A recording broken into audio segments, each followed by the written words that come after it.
Today we're going to talk about solving systems by another method. This method is called the elimination method. I have to say this is probably my most favorite of these methods. I probably would use this one more often than the others. I think that you will like it once you kind of learn it a little bit better. I certainly think you'll like it more than graphing. Substitution is one that I think once you get the hang of it, you might decide you like that one as well. But we're going to show you the elimination method next. So here are the steps. And again, just like substitution, once you learn the steps, you'll be okay. So here's the first step. You're going to multiply one or possibly both equations to get one of the variables to be opposite coefficients. So remember, the word coefficient is things like 2x.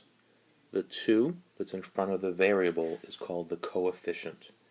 So what we're going to do is force one of the variables to have opposite coefficients, whether they be the x's and the y's, the m's or the m's, whichever one we decide to eliminate. Next, we're going to add the equations to eliminate the variable that has the opposite coefficients. Now, I'm just going to let you know this. In your future algebra classes, you will see that you actually could add them together or potentially subtract them.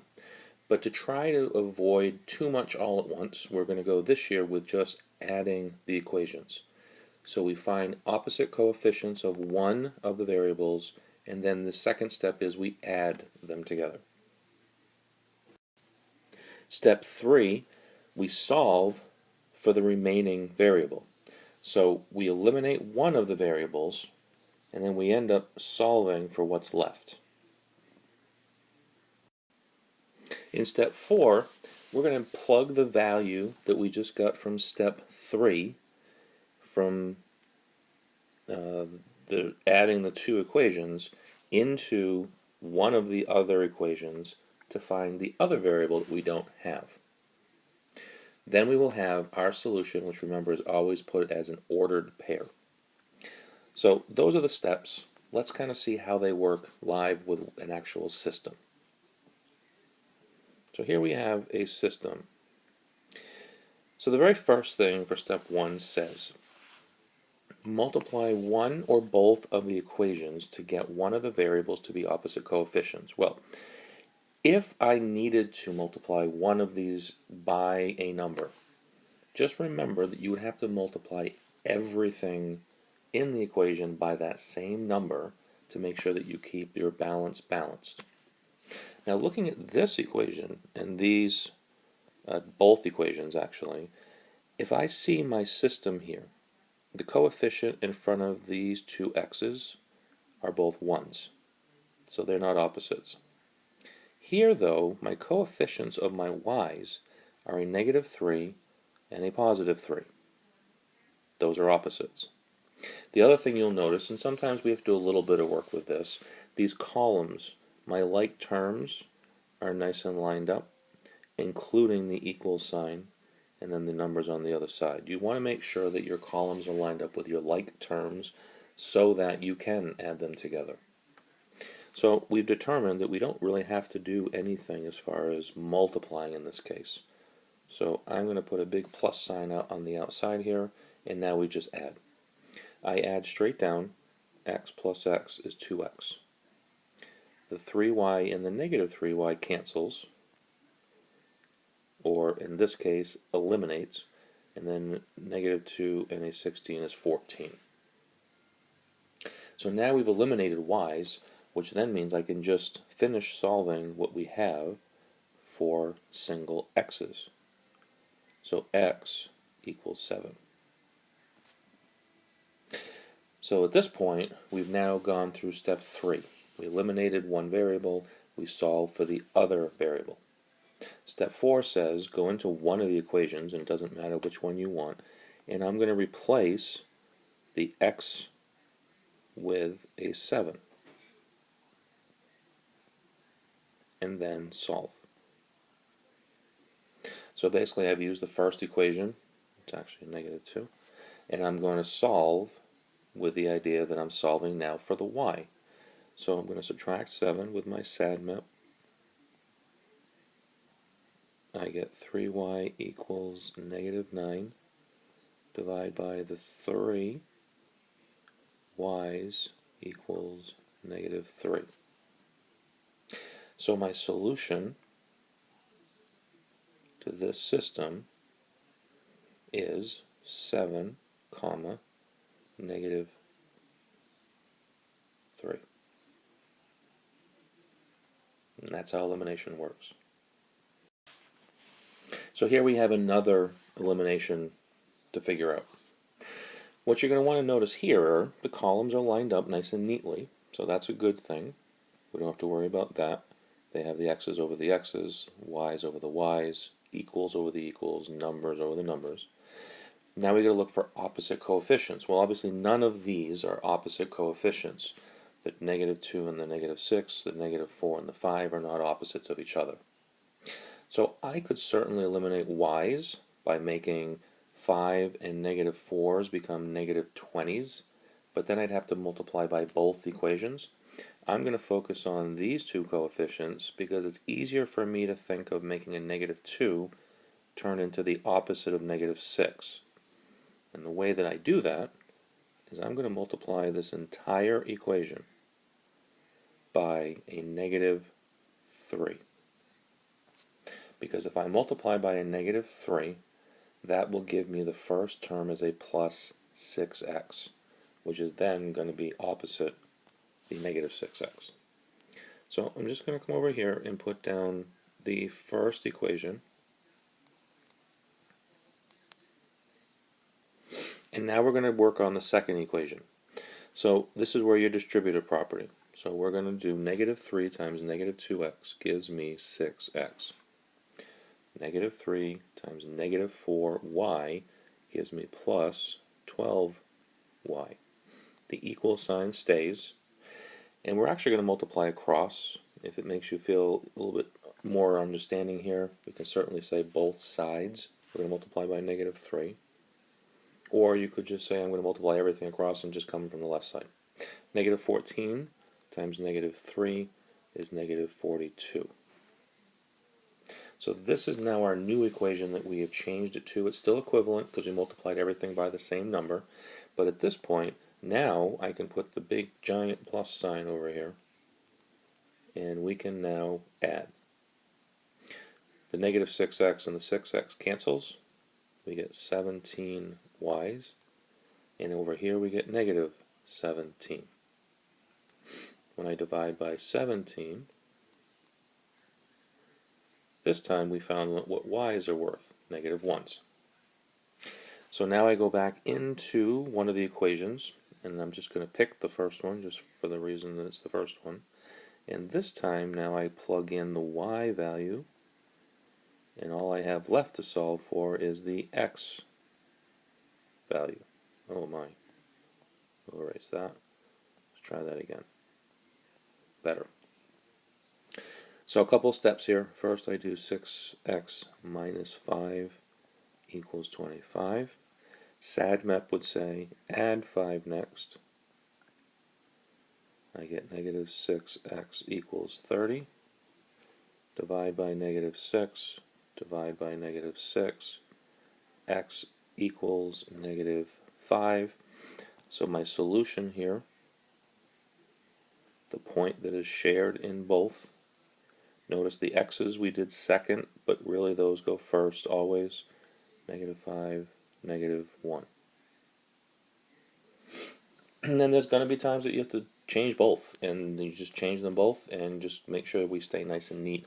The elimination method is a method that a lot of you will like once you practice it and work well with it.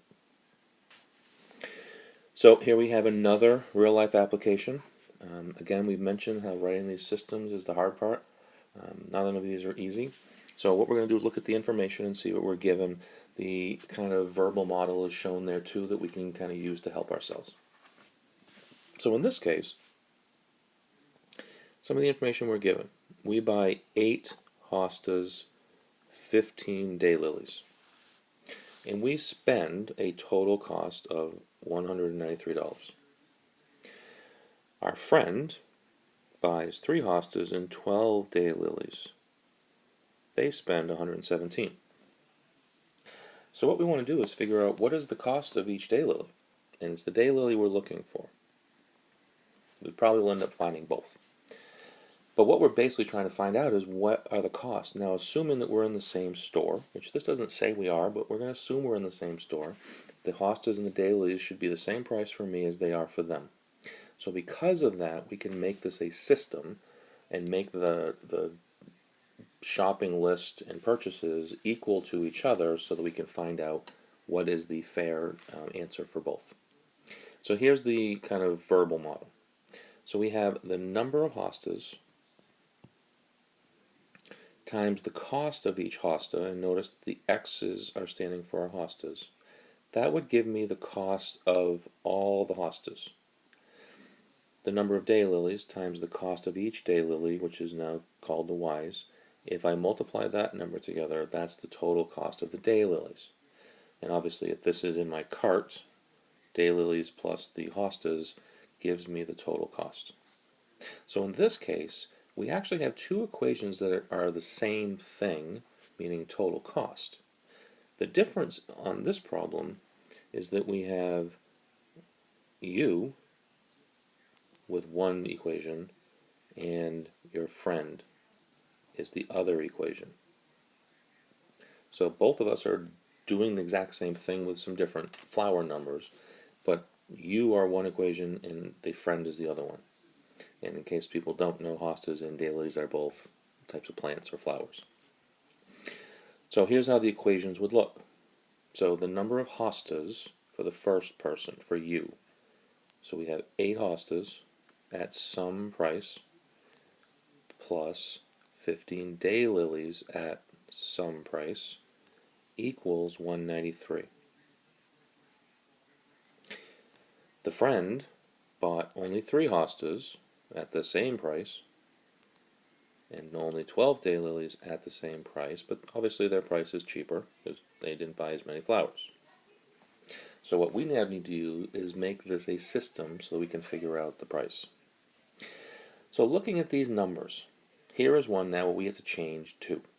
Both equations are going to have to get multiplied by something so that we can get opposite coefficients. So I'm actually going to erase this now that we're done with this part over here so we have a little bit of room.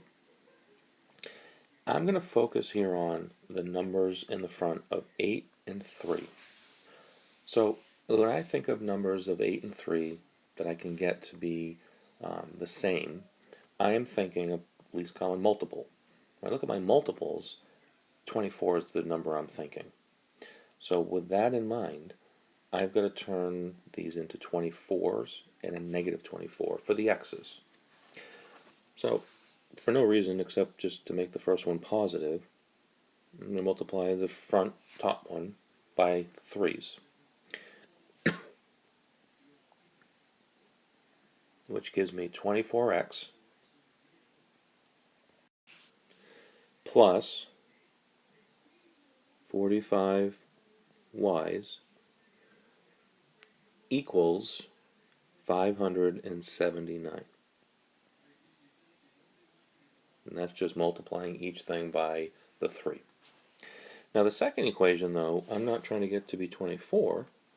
I need to get it to be a negative 24, which really means this one has to be multiplied by a negative 8. And again, I can do either of these by the same number as long as it's the same number and make this be okay. I can multiply any equation by a number as long as everything gets multiplied by that number. So what happens on this one is, so when I multiply, this one is going to give me negative 24x in the front, and there's my opposite coefficients I wanted. The second number is now negative 96y's, and my last number is negative 936. This is now the system all set up in columns, opposite coefficients that we want to solve. So I'm just going to bring it down here just so that we can get something here. 24x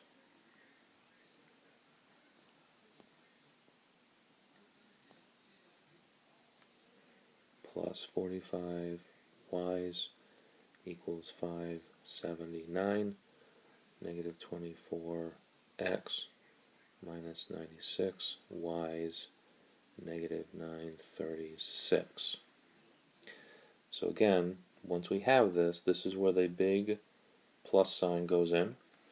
The 24 negative 24x's cancel each other. When I add these down,